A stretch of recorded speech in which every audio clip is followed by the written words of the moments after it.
L'aéronautique a toujours été dans le paysage français un secteur dynamique, donc avec des besoins au moins stagnants, voire en croissance. Vous ajoutez à ça le fait que depuis les années 2012-2015, l'ensemble de l'industrie vit une période positive avec même des créations d'emplois dans l'industrie. Ça veut dire que les tensions sur les ressources, sur le personnel s'accroissent également.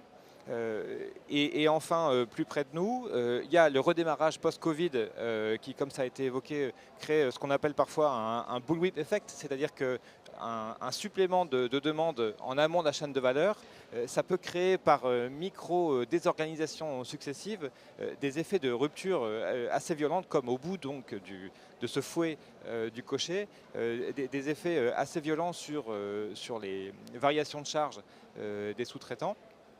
Quatrième phénomène, le contexte géopolitique avec évidemment un supplément de demande du côté de la défense pour l'équipement des forces armées.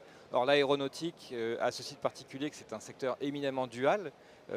Si vous prenez au hasard un acteur de l'aéronautique, vous savez que son portefeuille d'activité sera entre 30 et 70% au service de la défense. Et donc évidemment, les acteurs qui sont autour de nous aujourd'hui sont fortement concernés par les besoins croissants qui se sont exprimés ces 3 dernières années.